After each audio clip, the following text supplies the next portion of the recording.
Number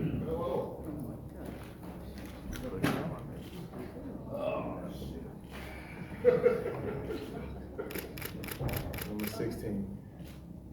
Carmelo, how last time you spoke with the city, it was very last minute, right before the start of camp. You talked about how you're kind of thrust in that situation. How much better does this potentially have to be for you, to where you were able to go to the Bahamas with this team? You know these guys. You're able to kind of have a slow build to the start of everything. Yeah, just the fact that I was able to like have my feet wet, get my feet settled, like mentally be like clear, emotionally be kind of free and at peace is like with my decision, and have opportunity to like plan, proper plan about this situation, being able to kind of draw out and have those goals and see that picture and vision, what this could look like, what this could be. Whereas before, it was, everything for me felt like it was rushed. It happened at the 25th hour. Like it was just, I didn't have an opportunity to like go into the situation and really have a great understanding of what was needed for me and what I needed to do. So I was learning on the fly almost. Whereas now I had an opportunity to go to the Bahamas and be with the team, and also for the team to see where I'm at, physically, mentally, play with the guy, play on the court with the guys, play pickup, work out, and for everybody to see my mentality and where I'm at right now, and like my focus level when it comes to playing basketball and working and trying to win a championship is at a high level right now. What made the Bahamas trip so special? It wasn't forced. Like it was a natural fit for everybody, and we was able to go down there, enjoy ourselves, have fun. We trained together. We played pickup together, but also we approached it as if it was a real mini camp, right? Guys had to really be in shape and get in shape and communicate and talk about what our goals are and go out there and play. But for the most part, everything off the court, like the way that guys were bonding. I know it was only a couple of days, but anytime you're in a place like the Bahamas, like you have to bond. You know what I mean? You have to bond with your guys. So it was just good for everybody, from the rookies, the young guys, to the veterans, to just be around, one another and have an opportunity to prepare. So much has been made about your role. How do you look at all that stuff? It's basketball to me at the end of the day. I think knowing, coming into the situation, what that role is and what my role is and what I have to do, it makes things a lot easier. I'm not trying to figure it out on the fly. I'm not trying to make adjustments as we go on. Like I know what this team expects of me. I know what I expect of myself, and that's it. It's basketball at the end of the day. What is it that you expect of this team and of yourself? Huh? You said you know what you expect of the team and of yourself. What do you expect? To win the championship. That's it. I mean, it's at this point, that's the only thing that really matters. And everything that happens along the way, as far as having the right preparation, preparing yourself to go out there and get ready for a long season. My role is to make sure that the guys on the team understand and know that this is a long season. Like this is not, we're not going to win a championship in the first week of the season, right? We got to prepare, we got to take those steps. But also at the end of the day, we know what we're here for, right? I don't think nobody is thinking anything differently than trying to win a championship. What do you think of the possibility of coming off the bench? I'm not, I haven't had that conversation yet, with anybody. But like I said, everything that I've been talking to people and talked about too, like I'm very clear on what my role is. Owner Tillman Fertitta said, he spoke of you and said, we couldn't win a championship without you. If we win one with you, we'll be the difference. So, yeah, he put a lot of pressure on me. I'm not gonna lie. did it feel that way? Yeah, he called me. I was on vacation with my family in South Africa. want to sugarcoat anything. Like, we haven't won without you, but if we win with you, then that makes all the difference. But for me, it was just more of like hearing his excitement for me being a part of this team and this organization, and his vision and what he wanted to accomplish, and what he, how he believed in me as a person and as a basketball player. After all of your ups and downs over the past few years, is that something that you needed or you really want for people to be excited and to have that, like, wow, we really want you here, we're excited to have you here? You saying that I need that? I don't know if you needed it or does it Yeah, feel good? I do. I think I do a good job of like motivating myself and keeping myself positive and from that aspect. But when you hear somebody like Tillman, call you personally and tell you how excited he is, and then you have everybody else, reach out to you, players and coaches and trainers and staff, and then I think everybody loves that feeling. Like we all need that feeling, right? We all need that validation of, the hard work that we put in, and people to see that, people to recognize that, and people to want you to be a part of what they have going on, and also they want to be a part of, what you have going on too. So at the end of the day, I think we all need that. Last year you had the, What makes you most excited about this team and this opportunity? Say that again? What's most exciting for you about this team and this opportunity? The opportunity itself, and knowing how close this team is to winning the championship. We all watch. I've watched from afar and saw how close this team was last year. Injury here, a couple shots here, we could be talking a different story. But at the end of the day, we can't live off of that. And we got to go back to work. You know what I mean? We have to put the work back in.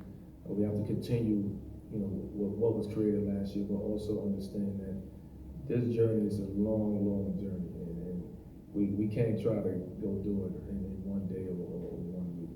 last year you had the who me quote when they asked you about coming off the bench, and obviously you Yeah, won. y'all seem to take everything I say and make it a quote or a meme or something. But you seem, obviously, it wasn't something that you were seemingly willing to consider last year in OKC. Is there something different about this situation, or maybe you? Well, like I said, last year I didn't know what to expect coming to the situation. If that conversation was had before, then I wouldn't have been saying, maybe I'd have said who me, but we just don't know. It's different when kind of you're clear on what is needed to be done and what you have to do and what's needed of you.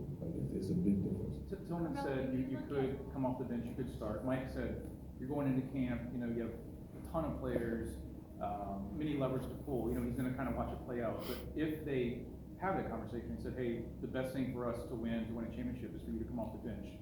I think everybody's optimistic, right? We all don't know how none of this is going to play out, right? So, yeah, I'm new to this. You know what I mean? At the end of the day, we are going to camp to try to figure out what works for this team in order to win the championship. So, if that time comes, we have that conversation, right? And my goal is to go into training camp, be the best player I can be in the best shape I can be, and do what I have to do to help this team get over the hump and win the championship. And that's all it is. And all the questions of coming off the bench and I don't even want to answer those questions at the end of the day. Whatever I have to do to help this team win the championship, then that's what's going to be done. And I think that's the same mindset for everybody else that's on this team. Carmelo, when you look at the way this team is built, and especially with the way the league has changed and the game has changed over the years, it's a very free offense, it's very open, there's a lot of positionless basketball being played. How does that play to your strengths on the basketball court? But just being able to be versatile and play different positions. I think the game now is very, very positionless. I don't want to say this, but I'm sure there'll be times when Mike was going to throw me at the 5 like this year. He's going to try to experiment with that. I'm sure he will. But the game is positionless. You just don't know. A point guard can play the 2, 3 now. It's different. There's no traditional 4s anymore. There's no traditional 5s anymore. It's all the five men and centers have to know how to shoot a 3 nowadays. It's that's what they're working on. That's what the teams are telling them that they have to work on. So there's no position, so you really don't know where you're gonna be at on the court at any point of the game. And what do you like about that? Yeah, I like the kind of just the free flow of the game. I was part of the game when it was, you know, you had to have a position. Like you were 6'4", 6'5", 6'6", you was a 2 guard. You was 6'7", 6'8", you was a small forward. You was strong, powerful. At 6'9", 6'10", you was a power forward, right? So I've come from that era, and also I see the era of now, where if you 6'4", you 6'5", you playing the center, like that. So the game has changed, and I think we all have to embrace that instead of trying to compare that to how the game was before. So I'm all for that. When you're a catch and shoot kind of guy though, that's kind of a fun way to play the Well, that's game. basketball, right? That's anytime you don't have to do as much to be effective and to shoot the ball and score the ball. Like I don't know who doesn't like that. How much Your changes conversations with Chris and with James in the offseason, how much did it kind of give you confidence that this could work with you guys here together? Well, to be honest with you, at first it was, you know, I know the excitement was there from Chris and James just over the years, but actually this year too. But we had to really like sit down and think about it. Like, is this the right situation for me? Is this the right situation for you guys too? Like, do you guys feel comfortable with having me alongside y'all out there on the basketball court? And once they made that very clear, like, this is where you need to be. We want you here. We want you on the court with us. We know that you're going to be a big part of what we have to do in our success. Then the conversations become more natural and organic, and you know we start figuring it out from there. How much, I mean, you've been in the league for a long time now. Denver, New York, OKC, Atlanta for a day. How much is this for you, the potential for, you know, not just a clean start, but to you talked about it, maybe to rewrite your story a little bit, to finish things the right way, to prove to people that you are still. Yeah, I mean, I think for me, it's more so for you guys to rewrite my story than me rewrite my story. Like, you guys are the one who write the articles and have the headlines and tell the world what I can and can't do anymore. So it's more so for y'all to rewrite that story. Like, I know what I can still do. I believe in my ability. I know my ability and what I'm capable of doing and what I can do. So at the end of the day, I look at this as almost a clean slate for me and kind of like a fresh start, you know, to get out there and have a new team, live in a new city, embrace new fans, and also have fun playing basketball again. Carmelo, how does your experience with Mike in the past, how does that help you in terms of hitting the ground running, now being in his system again, even though it's in a new city? I think when Mike was trying to run his system in New York, the timing wasn't right.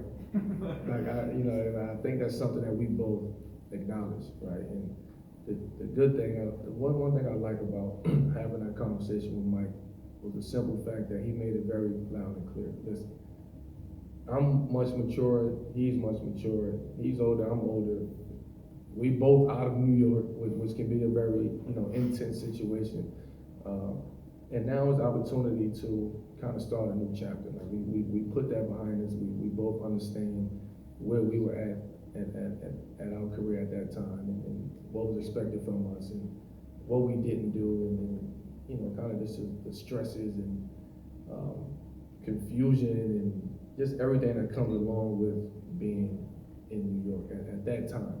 So, you know, I'm glad that he was able to understand that and realize that and say, hey, look, everybody deserves a second chance, and this is our kind of second chance to go out there and rewrite our story. You say you know what you can do. Where are you physically? Where is your game right now? I think that'd be hard to explain. As far as being like physically, I feel healthy, like I feel great. I put a lot of time and a lot of work into my body and being able to play and change a lot to be able to play in this type of system. Because this system is not easy to play in if you're not like physically ready, you're not mentally ready. You know, to come down and shoot 40s, 50s, 63s is like you have to be ready for that, and that's not just running to a spot and jacking up shots. Like, you have to be conditioned to play at that pace for a whole season. So that was something that I was actually happy that I was able to sign with the Rockets early, so I can get, kind of my body right and my mind right to be able to perform at a high level. A lot of, pros can say that, some guys will maybe lose their love of the game, it becomes more of a business. I mean, you've been through, so much, like you said, it's hard to tell that story. I mean, that's a hard story to tell. You'd have to pull up to a movie about what you've been through. But when you join this team, you talk about a clean slate on and on, how much do you still love playing this game, and is it still a kid's game to you? Yeah, I'm gonna tell you this, when I'm not enjoying this game, then I'm out of here. I'm gonna be the first to tell you that. If it's not something that I can wake up and be excited about, or go to sleep and be excited about waking up to go to practice the next day and put that uniform on and go out there to compete, and try to win and go out there and have a good time, right? When I start complaining about, man, I don't wanna go to practice, or I don't wanna shoot after practice, or I don't wanna lift this weight, like, that's when it's time for me to start looking at the exit. James and Chris obviously gonna have the ball in their hands a lot, most of the time. How do you envision fitting in with that, and how do you see your role being different, than it was last year when obviously you were kind of thrown into things? Well, I think just the system that's being ran, and also having the opportunity to plan for that, like to plan to have me a part of the system. I don't think that was the situation before. Have an opportunity to put something in place where everybody feels comfortable, where they're put in position to be successful, and where everybody can almost feed off of one another. And if you have it going, you go. Like, that's basketball, right? It's whoever has it going, they get going. We all know how to play the game of basketball, and that's James is MVP. He played a certain way, he did it his way. CP does it his way, I do it my way. But to be able to bring all of that and do it cohesively, like, that's what we're excited about, and the opportunities that's going to open up for everybody. What did you learn about your new teammates in the box? Huh? What did you learn about your new teammates in the box? That you can tell that they were there, right, at last year, when it comes to almost going to the finals, right, and having an opportunity to win a championship. You can hear it, like when we on the court, like you can hear that, and that's something that also got me excited too about, because we're not talking about how we're going to make the playoffs, right? We're not talking about who we want to match up with in the playoffs. Like, we want to match up with whoever. Like, that's the confidence, and that's the conversation. And everybody talks about how close they were of getting there, and where they was at that moment, and how close the team was to getting over that hump. Like, that's the conversation. There's no more, we got to make it to the playoffs, so we want to match up with this, and no, people got to match up with us. Like, that's our mentality, and that's going to be our mentality throughout the course of the season. Thank you. Thank you. Thank you.